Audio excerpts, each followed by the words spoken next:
you doing? My name's Jason here in Las Vegas. I'm going to do my first gun review here. I'm going to do it on the Kimber 2K11 standard 9mm. So always check, make sure your gun's clear first. Talk a little bit about the pros and cons that I've had. Really love this gun overall. I believe this came out in October for everybody, if I'm not mistaken, so a fairly new gun. I was very fortunate and able to get my hands on one in January. Probably got maybe 1,500 rounds through this. I'm going to talk about using this firearm in more of a duty carry type of thing. Some of the issues I ran into, some of the things I like, some of the things I don't. So first off, I decided to go with the TLR1. I know a lot of law enforcement teams like that like to use this one. Did the Hollison 507C, I believe. Yeah, optic on it.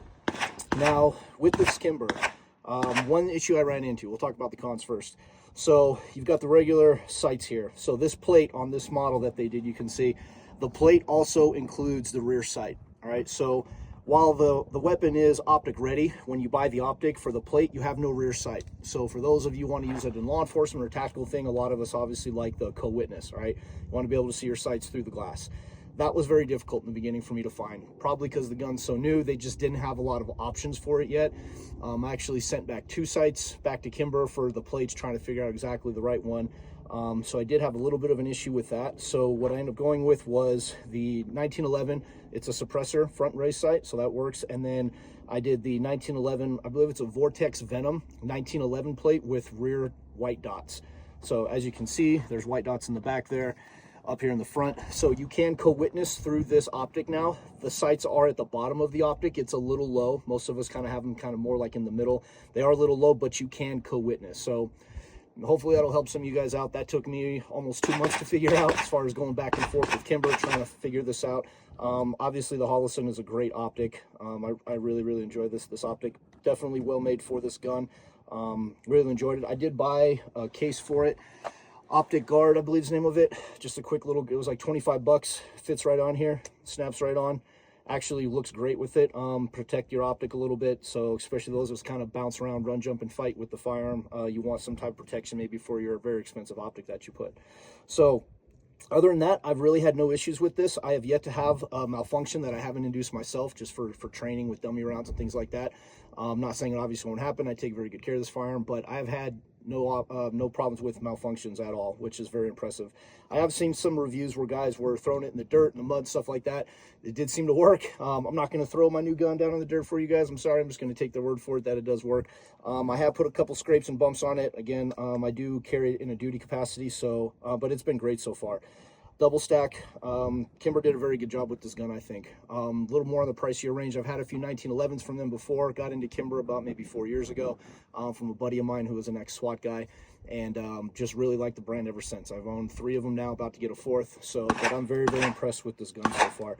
Grip is really good. It's not too rough. Some people are kind of worried about that, especially when you're out there in the range all day shooting, or obviously tactical environment. Your hands get sweaty, get wet. That grip can really kind of chew into your hands a little bit. I think this grip is very well made. I haven't had any issues with it whatsoever.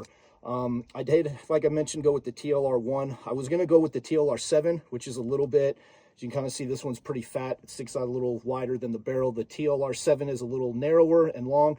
Problem I ran into was finding a holster for it. So we'll get into that next. I was able to find a level 3 retention while law enforcement, things like that, or if you're on one of the special response teams, things like that, you're going to want at least a level 3 holster.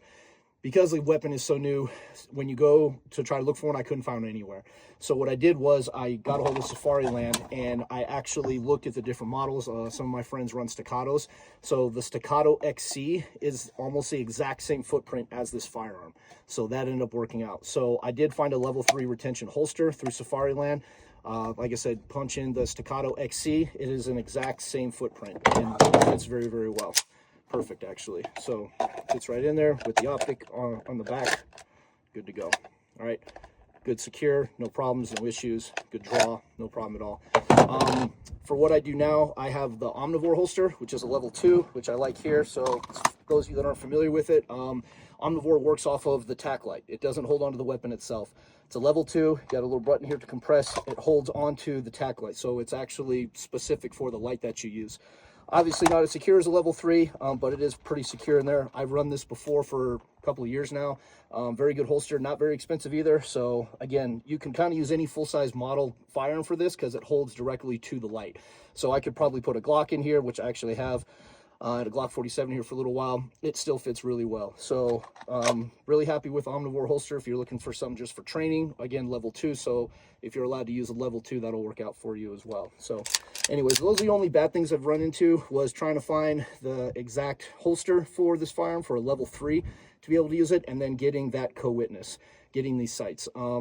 Kimber was a little backed up on this, so it's another reason it took me a couple months to get this review done. But again, I did finally get something where I can co-witness. One thing I will mention too, this rear sight you have to add, it doesn't come in a night sight. The front sight does, the rear sight is not. So there's a lot of stuff you can go out there and buy. Just put a little dab on it for the glow in the dark thing that you want, and you can have your night sights for your iron sights as well.